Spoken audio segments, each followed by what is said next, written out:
नमस्कार, आप देख रहे हैं G19 टीवी मानवाधिकार क्रांति। मैं अमरीश कुमार सिंह। इस वक्त हमारी मौजूदगी बिहार की राजधानी पटना अवस्थित रविंद्र भवन में है।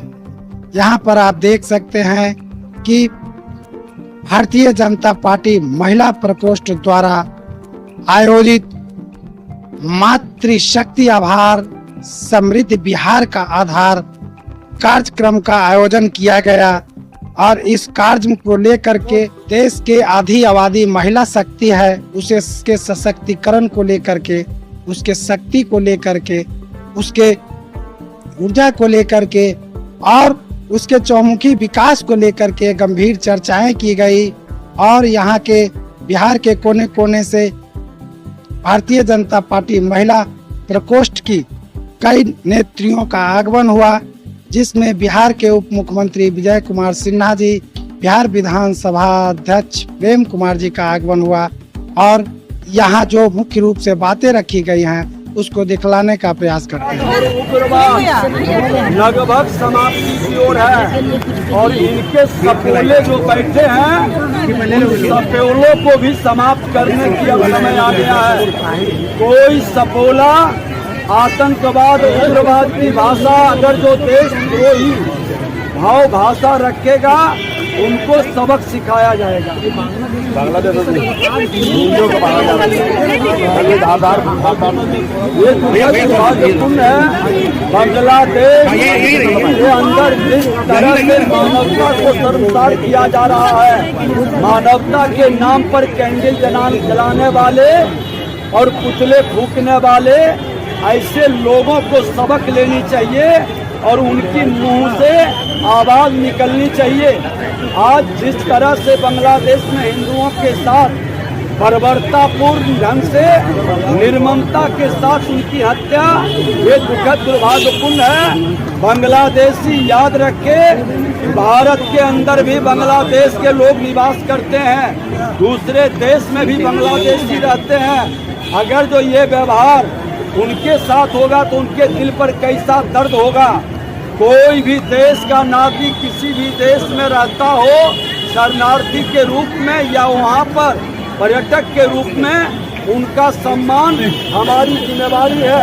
और किसी भी धर्म का सम्मान करना ये मानवता का असली पहचान है।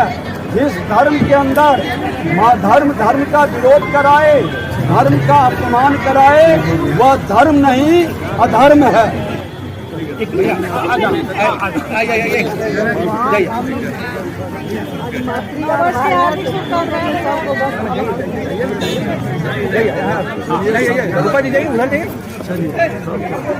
आभार का जो किया गया था और वास्तव में माँ केवल एक शब्द नहीं बल्कि संपूर्ण संसार है। वह हमारी पहली गुरु होती है और पहली मित्र होती हैं और हर परिस्थिति में हमारी सबसे बड़ी शक्ति भी होती जा करती है। आज हम माँ को याद कर रहे जा करके हैं।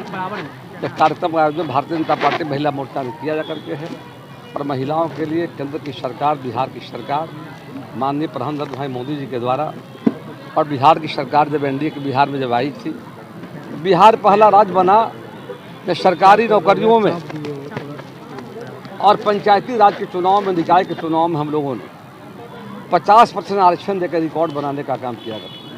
आज पंचायतों के चुनाव जो हो रहे हैं बिहार में, उसमें आधा आबादी महिलाओं का है, उनको एक मौका मिला है और साथ साथ एकल पदों पर जाकर उसी तरह से सरकारी नौकरियों में 35% का आरक्षण दिया गया है जाकर के।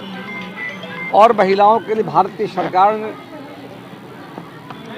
ड्रोन दीदी, प्रधानमंत्री योजना, लाखपति दीदी, बेटी बचाओ बेटी पढ़ाओ अभियान जाकर के, तो केंद्र के माननीय मोदी जी की सरकार के द्वारा और बिहार नीतीश सरकार के द्वारा लगातार देश की और बिहार की आधी आबादी को सम्मान देने का काम किया जाकर के। लेकिन प्रेम जी और निश्चित तौर पर ये जो कार्यक्रम जाकर के है, एक फिर से अपनी माताओं के प्रति सम्मान को याद कराता जाकर के है कि हमारे माँ का जीवन में क्या मतलब भूमिका होती है, हमारा संस्कार, हमारी प्रगति, उन्नति, हम जो आगे बढ़ते हैं माँ के पास होती जाकर। तो आज के मौके पर मैं आयोजकों को धन्यवाद देता हूँ कि बहुत अच्छा कार्यक्रम आयोजन किया गया। बोलिए। लेकिन फिर जी आप बिहार में महिलाओं को इज्जत दे रहे हैं, आत्मसम्मान की बात करते हैं, अलग राज्य के लोग महिलाओं पे सवाल खड़ा करते हैं, भाजपा की सरकार होती है, बोलते कुछ नहीं है आप लोग उससे। वो कुछ व्यक्ति ने ऐसा किया था, कुछ घटना के हम सबों ने निंदा की जा करके है, और वैसे तो खिलाफ में सरकार कार्रवाई भी कर दी जाकर। ये कभी बर्दाश्त नहीं हम करेंगे कि बिहार के महिलाओं का अपमान करने कोई व्यक्ति, हमारा पार्टी का ही व्यक्ति क्यों नहीं जा करके, उसको हम तो बर्दाश्त करने वाले नहीं हैं।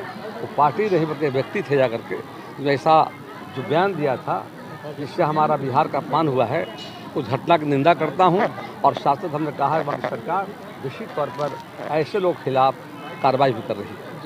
जिस तरीके से देश में हुई है, नारे लग रहे हैं, इसके लिए क्या कहेंगे? ये दुखद है, देश के अंदर ऐसी शक्तियां जो देश विरोधी गतिविधि में लग करके के खिलाफ भी कार्रवाई होनी चाहिए जा करके, उनकी सोच जो है अपने देश के प्रति नहीं जा करके है, और जो बातें सामने आ रही है ये काफ़ी दुखद जा करके है। हम चाहेंगे ऐसे कोई भी व्यक्ति जिन्होंने इस तरह का भारत विरोधी नारा लगाने का काम किया है उन पर सख्त से सख्त कार्रवाई हो। और भीड़ और बहुत बड़ी संख्या में महिलाओं ने आज अपनी सहभागिता निभाई है।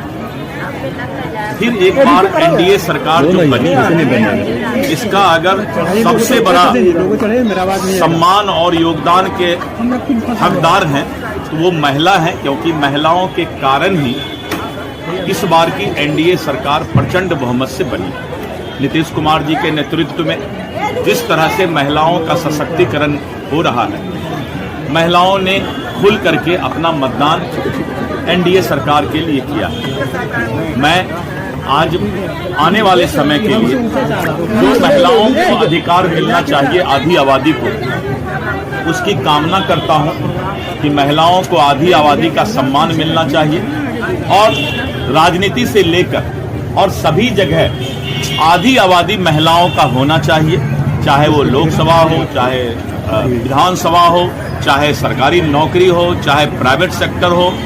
आधी आबादी को धीरे धीरे आने वाले जो विकसित भारत का सपना 2047 में है, तब तक सभी जगह आधी आबादी महिलाओं को हकदार मिलना चाहिए। इसके लिए जो है आदरणीय प्रधानमंत्री श्री नरेंद्र मोदी जी ने महिलाओं के सशक्तिकरण, नीतीश कुमार जी ने महिलाओं के सशक्तिकरण का एक रोड मैप भी तैयार किया। इस तरह के देश विरोधी नारे लगाने वाले को फांसी की सजा होनी चाहिए। ऐसे लोग जो देश का नमक खाते हैं और देश के विरोध में, देश के नेताओं के विरोध में जिस तरह की भाषा का प्रयोग कर रहे हैं, देश विरोधी सोच रखने वाले को इस देश में रहने का कोई हक नहीं है। और अगर देश विरोधी बातें, इनके विचार का साक्ष्य आता है तो इनको फांसी की सजा का प्रावधान होना चाहिए। ठीक है,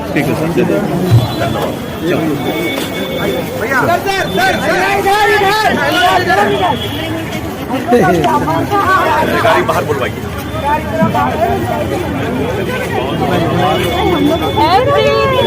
आप बताइए।